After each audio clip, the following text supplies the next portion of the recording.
ये national policy of education 1986 के बारे में। ये जो पॉलिसी थी ये हमारी नेशनल पॉलिसी ऑफ एजुकेशन 1968 के बाद आई थी। हाँ, उस पॉलिसी में जिन पॉइंट्स पे बात की गई थी वही पॉइंट्स यहाँ पे थे, बस उसकी थोड़ी सी एक्सटेंशन थी। इसमें जैसे भाई कुछ कमियां जो रह गई थी उस पॉलिसी में, उनके ऊपर वर्क किया था हमने इस पॉलिसी में। और ये जो पॉलिसी थी ये हमारी आई थी राजीव गांधी के रिकमेंडेशन में, उनकी मतलब चेयरमैनशिप में। इसके बारे में इन्होंने, जो राजीव गांधी थे, लेट श्री राजीव गांधी, उन्होंने 5 जनवरी 1985 को बोला था। फिर उसके बाद 1986 में तो हमारी ये पॉलिसी आई गई थी, क्योंकि हमें पता है कि जो एजुकेशन होती है वो ग्रोथ करती है physical, mental, intellectual and social power को किसी भी इंसान की। और हमें पता है हमारे देश के लिए एजुकेशन बहुत ज़रूरी है, इसीलिए बहुत सारे एजुकेशन कमीशन, कमेटी वगैरह बनाए गए हैं टाइम टू टाइम, ताकि जो भी एजुकेशन में कमियां हैं उनको हम दूर कर पाएँ, उनको अमेंड कर पाएँ। इसीलिए अलग अलग पॉलिसीज़ टाइमली आई हैं। मोस्टली हम हर 5 साल में हमारी एजुकेशन पॉलिसी को रिव्यू करते हैं। तो इसमें ये बता रखा है कि जो नई एजुकेशन पॉलिसी है ये 1986 वाली, ये क्यों आई थी, क्या नीड थी। तो हमारी जो पहली एजुकेशन पॉलिसी थी वो थी न्यू एजुकेशन पॉलिसी 1968, जो कोठारी कमीशन की रिकमेंडेशन पर बेस्ड थी। ठीक है, उसके अंदर किसके ऊपर फोकस किया गया था भाई, प्राइमरी स्कूल एजुकेशन वगैरह पर, कि 1 किलोमीटर की रेडियस में हमारे स्कूल्स होने चाहिए ताकि हर बच्चा उसको ले पाए। और जो 10+2+3 एजुकेशन सिस्टम, इन सब पे बात किया था। और यही सारी चीज़ें बात की हैं हमने 1986 में।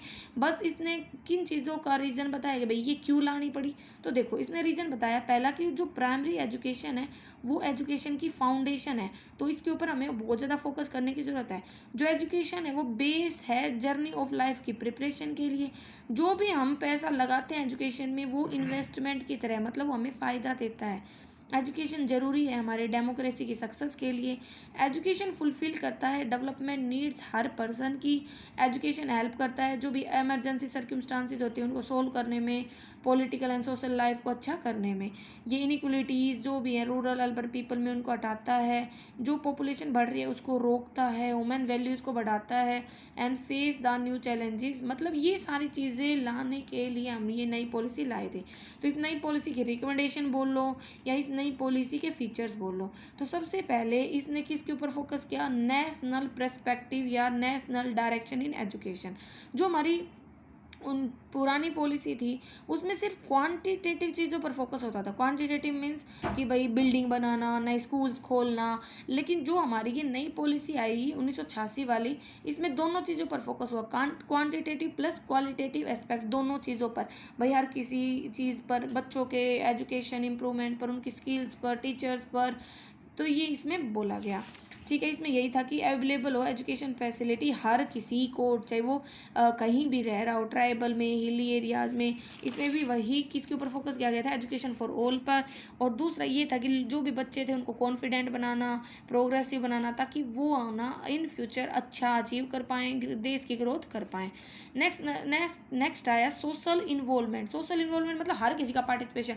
भाई घर से बच्चे का प्रोग्रेस शुरू होती है, स्कूल होता है, फिर सोसाइटी होती है, तो हर किसी का पार्टिसिपेशन बोला गया। कहता है कि ये जो पॉलिसी है ये फोकस करती है, स्ट्रेस देती है किसके ऊपर, कि जो कम्युनिटी है उसका पार्टिसिपेशन होना चाहिए। कम्युनिटी मतलब पेरेंट्स, कम्युनिटीज़, इंडिपेंडेंट ऑर्गेनाइजेशंस। ठीक है, ये सब इम्पोर्टेंट रोल प्ले करते हैं किसके अंदर, बच्चे की प्रोग्रेस के अंदर। तो एक्टिव पार्टिसिपेशन हो सभी सोशल ग्रुप्स का टीचिंग प्रोग्रेस में। जो वेस्टेज है, स्टैग्नेशन है, उसको रोकने के ऊपर फोकस किया। नेक्स्ट आया नेशनल करिकुलम। तो नेशनल करिकुलम जैसे 1968 में था वही था, 10+2+3 सिस्टम था। ठीक है, इसको हमने सारी जो भी कंट्रीज़ वगैरह थी उनके ऊपर फोकस किया।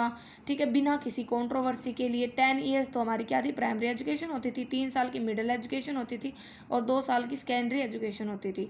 और दूसरा इसमें किसके ऊपर बात की गई, कोर करिकुलम। कोर मतलब कॉमन करिकुलम पे बात की गई। देखो नॉर्मली क्या होता है कि भाई अगर अलग अलग जगह का करिकुलम है, अलग अलग जगह पे अलग अलग किताबें पढ़ाई जाएंगी, तो बच्चों को इन फ्यूचर लगा लो वो कोई भी जॉब के लिए अप्लाई करते हैं, वहाँ पे उनके सामने समस्या आएंगी। तो इसीलिए बोला कि एक कॉमन करिकुलम अडोप्ट किया जाए ताकि जो भी डाइवर्सिटीज वगैरह है उनको रिमूव किया जाए, हर किसी का डेवलपमेंट हो। ठीक है। तो इसने बहुत सारी मेरिट्स बताई थी नेशनल करिकुलम की कि ये फोकस करे रियलाइज करने पर इंडिविजुअल एंड सोशल एम्स को। प्रो कहता है कि जो करिकुलम है वो ना सक्सेस की पाथ को दिखाए, यूटिलाइज करे ह्यूमन रिसोर्सेज को हमारे गोल्स को अचीव करने के लिए, कंप्रीहेंसिव एजुकेशन दे प्राइमरी और सेकेंडरी एजुकेशन पे, बिगनर ओरिएंटेड अप्रोच मतलब हर चीज़ को अच्छे से समझाए, डिटेल में समझाए, ना कि टीचर को हम ये सोच के किताबें ना लिखें कि पता है ये टीचर को, जैसे नहीं, बच्चे के लिए हर चीज़ डिटेल में होनी चाहिए, फ्लेक्सिबल होता कि टाइम टू टाइम हम उसमें ना चेंजमेंट कर पाएँ, एंड फिजिकल एजुकेशनल रिसोर्सेज दोनों को ध्यान में रखा गया। इस तरीके से इस चीज़ में हमें बहुत सारी चीज़ें बताई गई हैं, बहुत सारे पॉलिसीज़ मतलब पॉइंट्स वगैरह भी सजेस्ट किए गए थे, art education, health and physical education वगैरह।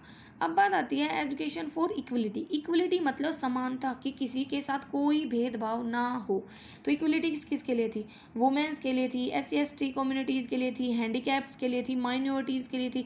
तो इन सभी पॉइंट्स को इसने डिटेल में एक्सप्लेन किया। तो देखो वुमेन इक्वलिटी का मतलब, देखो पुराने टाइम में क्या होता था कि वुमेन्स को एजुकेशन नहीं दी जाती थी, उनको माना जाता था कि एज ए हाउस वाइफ घर पर काम करने के लिए। पुराने टाइम में बहुत सारी इविल्स थी, चाइल्ड मैरिज, डाउरी सिस्टम, पर्दा सिस्टम। तो इस पॉलिसी के अंदर हमने फोकस किया वुमेन इक्वलिटी के ऊपर, वुमेन्स को एजुकेशन देने के ऊपर, वुमेन्स को मेंस के इक्वल मतलब मानने के ऊपर। जितने भी टेक्स्ट बुक थे, करिकुलम थे, वो भी बॉयज़ और गर्ल्स दोनों के लिए इक्वल हों, सेम जगह पे उन्हें पढ़ाया जाए, ताकि उनकी एजुकेशन बढ़े, कॉन्फिडेंस की भावना आए। ठीक है। नेक्स्ट था हमारा शेड्यूल कास्ट। शेड्यूल कास्ट मतलब SC कम्युनिटीज़। SC कम्युनिटीज़ हमें पता है भाई क्या होता था कि उन्हें इक्वल अपॉर्चुनिटीज़ नहीं मिलती थी। तो इसके अंदर फोकस किया गया कि फैमिलीज़ को मोटिवेट करें कि वो कम से कम 14 साल की एज तक अपने बच्चे को एजुकेशन दे। और जो भी SC कम्युनिटीज़ थी उन्हें प्री मैट्रिक स्कॉलरशिप वगैरह दी गई, फिक्स टाइम प्रोग्राम चलाए गए, स्पेशल अरेंजमेंट की गई उनके लिए इनफॉर्मल एजुकेशन देने के लिए। जो भी SC ST के बच्चे होते थे उन्हें ना मतलब बहुत मतलब उनके लिए स्पेशल प्रोविज़न वगैरह बनाए गए कि भाई नॉमिनेशन के लिए, एजुकेशन के लिए, कंप्लीशन के लिए रिमीडियल कोर्सेज लाए गए। टीचर्स को भी कहता है उन्हीं कम्युनिटी से सिलेक्ट किया गया, SC ST से, और उनके लिए अलग से भाई school building, playground, adult education system वगैरह लाया गया। और इम्प्रूव की गई इफेक्टिवनेस एजुकेशन में SC ST के लिए स्पेशल इंस्ट्रक्चरल मटेरियल लाए गए। अगर बच्चे को समझ में ना आए तो उनके लिए अलग से नए नए मेथड्स लाना, रिमीडियल कोर्सेज लाना। और फिर आता है एजुकेशन शेड्यूल ट्राइब्स के लिए।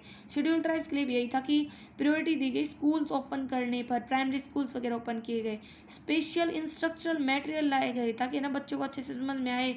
रीजनल लैंग्वेज के ऊपर फोकस किया गया। टीचर्स कहता है कि वो भी SC ST कम्युनिटीज से हो। और फैसिलिटीज़ दी गई हॉस्टल की, रेजिडेंशियल स्कूल की, रिमीडियल कोर्सेज की। और फिर आया एजुकेशन फॉर माइनॉरिटीज़। माइनॉरिटीज़ मतलब वही जिनको ना इक्वल नहीं समझा जाता सभी के। तो माइनॉरिटीज़ के लिए यही बोला गया कि उनके लिए ना उनकी लैंग्वेज को, कल्चर को, राइट को वो प्रोटेक्ट कर सकते हैं। उनको भैया ना अपने मतलब किसी भी स्कूल में एडमिशन लेने से मना नहीं किया जा सकता, जैसे कि हमारा सेक्शन 29 बताता है माइनॉरिटीज़ के अधिकार के बारे में। और फिर आई एजुकेशन ऑफ हैंडीकैप। हैंडीकैप मतलब जो फिजिकल एंड मेंटल डेवलपमेंट पे फोकस किया गया। जो भी पर्सन थे फिजिकली या मेंटली डिसेबल थे उनके लिए अलग अलग प्रोविज़न लाए गए। प्रोविज़न में सबसे पहले तो उनके लिए स्पेशल स्कूल वगैरह खोले गए ताकि उन्हें वहाँ पे स्पेशली एजुकेशन दी जाए। उनके लिए स्पेशल प्रोविज़न वगैरह लाए गए, प्रोफेशनल ट्रेनिंग वगैरह दी गई, कंपलसरी ट्रेनिंग प्रोग्राम चलाए गए।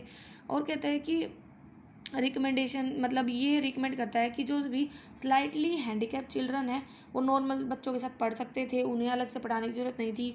वॉलेंट्री एफर्ट थे हैंडीकैप बच्चों की एजुकेशन को प्रमोट करने के। फिर अडल्ट एजुकेशन। अडल्ट मतलब कि भाई क्या होता था कि 14 साल की ठीक एजुकेशन वो थे, 14 ईयर्स तक, 14 साल का होने तक बच्चे पढ़ लेते थे। लेकिन जो बड़ी एजुकेशन थी, graduation, post graduation, higher study, वो नहीं पढ़ते थे। क्यों? एक तो एजुकेशन फैसिलिटीज़ की कमी थी, दूसरा वो जॉब को ज़्यादा प्रेफरेंस देते थे, काम को ज़्यादा प्रेफरेंस देते थे। तो उसके ऊपर फोकस करने पर फोकस किया गया कि कंटिन्यूइंग एजुकेशन सेंटर सेटअप किए गए, इनकोरेज करना मील ओनर्स को कि वो भी एजुकेशन को प्रमोट करें अपने एम्प्लॉयज़ में। पोस्ट ग्रेजुएशन एजुकेशन इंस्टीट्यूशन खोले गए, उनके लिए बुक्स, लाइब्रेरीज, रीडिंग रूम बनाए गए। एजुकेशन रेडियो टेलीविज़न के थ्रू प्रोवाइड की गई। स्टूडेंट ग्रुप ऑर्गेनाइजेशन बनाए गए, डिस्टेंस एजुकेशन प्रोग्राम चलाए गए ताकि वो घर से भी पढ़ पाएँ। ठीक है। रिसोर्स वगैरह दिया गया उन्हें, ठीक है, ताकि वो खुद से भी पढ़ पाएँ। प्रोग्राम बहुत सारे लाए गए प्रोफेशनल ट्रेनिंग वगैरह के लिए। फिर है वोकेशनलाइजेशन। क्या होता था कि भाई ठीक है बच्चों ने एजुकेशन ले ली, ठीक है, 14 साल की एज तक, 8 साल की एलिमेंट्री, लेकिन है ना वो एजुकेशन उनके लिए किसी काम की नहीं होती थी। लगा लो सेकेंडरी एजुकेशन भी ले ली, जैसे वो पास होते थे तो उनमें इतना कैलिबर भी नहीं होता था कि वो एक जॉब कर पाए। तो यही बोला गया कि जो एजुकेशन रिलेशनशिप है वो उनकी प्रोडक्टिविटी से लिंक करो। वो पढ़े तो सिर्फ रूट लर्निंग ना करे, वो उसको समझे, ताकि इन फ्यूचर जब वो जॉब करे तो वो उसको मतलब जॉब में हेल्प करे। तो यही था सेकेंडरी यूनिवर्सल वोकेशनल एजुकेशन के ऊपर फोकस किया गया। तो इसके लिए क्या था, इसने कुछ डिटेल्स बताई हैं। जो प्रोग्राम थे वोकेशनल एजुकेशन के, जैसे भाई पहले +2 के बाद चलाने चाहिए, फिर बोला 10+2 के बच्चों के लिए भी हो, फिर बोला कि जितने भी टेक्निकल एजुकेशन वगैरह हैं जहाँ पे 100 से ज़्यादा वोकेशनल इंस्टीट्यूशन है वो बनाओ।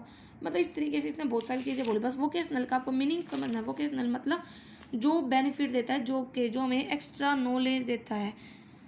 इसके बाद इसने बहुत सारे पॉइंट बताए, फिर आप थोड़ा बहुत देख सकते हो। फिर है वर्क एक्सपीरियंस। वर्क एक्सपीरियंस मतलब बच्चे की नॉलेज के ऊपर फोकस करना, उसमें एक्सपीरियंस लेके आना। तो यही था वर्क एक्सपीरियंस का मतलब होता है स्कूल में काम करना, ऑफिस में काम। कई बार क्या होता है, जैसे हम स्कूल में पढ़ रहे हैं लेकिन वहाँ पे हमें छोटी मोटी जॉब मिल जाए पार्ट टाइम की, लाइब्रेरी में बुक्स वगैरह अरेंज करने की। गवर्नमेंट स्कूल कॉलेजेस वगैरह में ये ज़्यादा देखा जाता है, ताकि उसका ना एम्प्लॉयमेंट की भी प्रॉब्लम दूर हो जाए और नॉलेज भी मिल जाए। Essence and role of education. Essence and role of education का मतलब होता है कि भाई इसमें एजुकेशन के ऊपर फोकस किया गया कि सबको एजुकेशन मिले, जो भी इंडिविजुअल है कल्चर्ड है उसको भी ध्यान में रखा जाए, और मैन पावर को डेवलप करना, उनको उनकी स्ट्रेंथ वगैरह के बारे में बताना। यूनिक इन्वेस्टमेंट हो, मतलब हर इंडिविजुअल के ऊपर फोकस करने पर फोकस किया गया। नेक्स्ट है रीऑर्गेनाइजेशन एजुकेशन का अलग अलग स्टेजेस पे। मतलब सबसे पहले तो चाइल्ड केयर पे फोकस होता था, जो हमारा आर्टिकल 45 में आता है कि फिर उसके बाद एलिमेंट्री एजुकेशन आई थी, प्राइमरी एजुकेशन आ गई जो 14 ईयर्स के एज तक मतलब फ्री एजुकेशन देती है। तो इस तरीके से नए नए मतलब रीऑर्गेनाइजेशन आए थे। फिर स्कूल फैसिलिटीज़ पे फोकस किया गया कि इसके लिए ना एक ब्लैक बोर्ड स्कीम भी आई थी कि भाई बच्चों को अलग अलग फैसिलिटीज़ मिले। और नॉन फॉर्मल एजुकेशन के ऊपर फोकस किया गया कि जो फॉर्मल स्कूल में नहीं पढ़ सकते वो नॉन फॉर्मली पढ़ सकते हैं। तो नॉन फॉर्मल मतलब जो कोई भी स्ट्रक्चर्ड नहीं होता जिसका, और ना कोई लिमिट होती है उसको सीखने की, आप कभी भी पढ़ सकते हो। ठीक है, तो ये हमारा प्रोग्राम मतलब छोटा सा टॉपिक था। एक बार 1992 वाला देख लेते हैं थोड़ा सा, क्योंकि ये जो 1992 था बिल्कुल कॉपी था 1986 का, बस थोड़ा सा एक्सटेंशन था। इसमें क्या था, ये किसके द्वारा लाया गया था, इसके लिए ना कमेटी बनी थी जिसे बोलते हैं हम रामा मूर्ति कमेटी 1990 में, और एक बनी थी जनार्दना कमेटी 1992 में। और इन्होंने इसके लिए रिकमेंडेशन वगैरह दिए थे और 1992 में अपनी रिपोर्ट दी। इसी के कारण ये 1992 में आई थी। तो इसने क्या क्या इशूज़ के ऊपर फोकस किया था कि एक तो नेशनल सिस्टम एजुकेशन एस्टैब्लिश करने पर, वोकेशनलाइजेशन पर, स्टेटस बढ़ाने पर टीचर्स के, एजुकेशन की मैनेजमेंट पर, इंडियन एजुकेशन सर्विस की फॉर्मेशन पर, डीलिंग करना डिग्री फ्रॉम जॉब, मतलब कि भाई जो जॉब है वो डिग्रीज दे, ठीक है, लेकिन उसके साथ साथ जॉब भी दे। और पेस्ट सेटिक स्कूल्स और एजुकेशन फॉर इक्वलिटी, मतलब सबको मिले। एडल्ट एजुकेशन पे फोकस, ये देखो ये सारे मोस्ट ऑफ कॉमन है जो अब हम अभी पढ़ के आए हैं। रिसोर्स मोबिलाइजेशन पे, रोल ऑफ कम्युनिटी वगैरह। तो रिवाइज्ड में क्या क्या थे, सबसे पहले तो नॉन फॉर्मल कम्युनिकेशन एजुकेशन पे फोकस किया गया। मतलब कि नॉन फॉर्मल का मतलब होता है भाई जो भी डिप्रेस्ड क्लासेस के बच्चे हैं, भाई जो भी बॉयज़ हैं गर्ल्स हैं शेड्यूल ट्राइब के, उनके लिए ना अलग से उन्हें पढ़ाया जाए। ठीक है, अगर लगा लो वो फॉर्मल एजुकेशन सेंटर पर एजुकेशन लेने में फेल हो गए हैं तो उनके लिए नॉन फॉर्मल एजुकेशन सेंटर बनाए जाए। कंट्रीब्यूशन ऑफ कम्युनिटी मतलब हर किसी का कंट्रीब्यूशन होना चाहिए। कम्युनिटी में हर कोई आ जाता है, फैमिली वगैरह, ठीक है, एनजीओ वगैरह हो गए। और वुमेन इंस्ट्रक्टर, क्योंकि ज़्यादातर पेरेंट्स क्या चाहते थे कि भाई हमारी लड़कियां ना ऐसी जगह पढ़ें जहाँ पे टीचर एक लेडीज़ हो। तो यही था कि है ना लेडीज़ टीचर्स के अपॉइंटमेंट पे फोकस किया गया गर्ल्स स्कूल वगैरह खोलने पर। और institute for performing the responsibility of training, की भैया ना टीचर्स की ट्रेनिंग वगैरह पे फोकस किया कि इसके लिए नए नए प्रोग्राम लाए गए, जैसे डाइट इंस्टीट्यूट खोला, एनसीईआरटी ने नेटिपा, इस टाइप से। लिंकेज का मतलब होता है कि नॉन फॉर्मल एजुकेशन को फिर स्कूलों से लिंक किया गया। ठीक है, जो जिन बच्चों ने ऐसे नॉर्मली नॉन फॉर्मली एजुकेशन लिया तो स्कूलों से लिंक किया जाए, उन्हें भी मतलब डिग्री वगैरह मिले। फॉलो अप प्रोग्राम लाए गए, वही कि 9 से 14 साल के तक भाई उन्हें एजुकेशन दी जाए, उन्हें मोटिवेट किया जाए। डाइवर्सिफाइड कोर्सेज मतलब सिर्फ एक ही चीज़ पर ना हो, अलग अलग प्रकार के कॉमर्स, एग्रीकल्चर वगैरह, साइंस वगैरह हर प्रकार के कोर्सेज पर फोकस किया गया। और वॉलेंटरी एजेंसीज ओपन करने पर फोकस किया गया नॉन फॉर्मल एजुकेशन के लिए, क्योंकि नॉर्मली वैसे एजुकेशन नहीं मिलती थी, इसीलिए खुद से मतलब एजेंसी वगैरह खुली गई।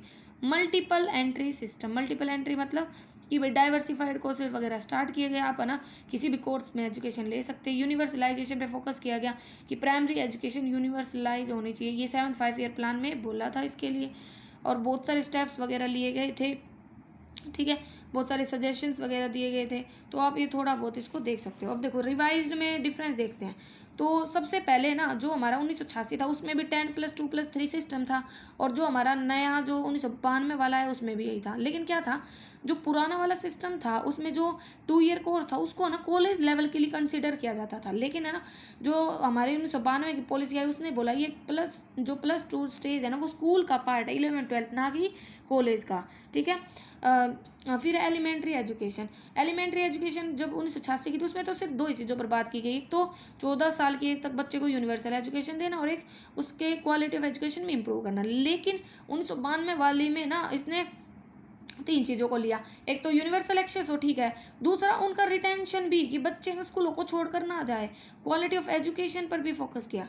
फिर एक रिजोल्व में यही बता रखा है जो न्यू एजुकेशन पॉलिसी थी 1986 की, उसमें हायर जो प्रायोरिटी थी वो सिर्फ प्रॉब्लम को सोल्व करने की थी, ड्रॉप आउट वगैरह को, जबकि 1992 थी उसमें ना फ्री एंड कंपलसरी एजुकेशन वगैरह, क्वालिटी एजुकेशन वगैरह, ठीक है, इन सब के ऊपर फोकस किया और नए नए मिशन वगैरह लॉन्च किए गए। फिर है वोकेशनलाइजेशन, उसमें भी जो हमारी पुरानी पॉलिसी थी और नई दोनों में वोकेशनलाइजेशन पे फोकस था। लेकिन देखो जो वोकेशनल कोर्सेज थे, कहता है कि वो 10% हायर सेकेंडरी स्टूडेंट को कवर कर पाए थे 1990 तक, 25% 1995 तक। फिर मतलब वगैरह लिए गए थे ताकि और ज़्यादा बच्चों को मिले। लेकिन जब 1992 आया इसमें ये बढ़ गया 25%, 2000 मतलब बाई 2000 स्टेप्स लिए गए ताकि भाई सब्सटेंशियल मेजोरिटी को मिले। तो मतलब थोड़ा बहुत आप इसको समझ सकते हो, ये हमारा उसका ही एक्सटेंशन है, जो भी उसके फीचर्स रहे हैं करिकुलम वगैरह आप वो ही इसमें एक्सप्लेन कर सकते हो।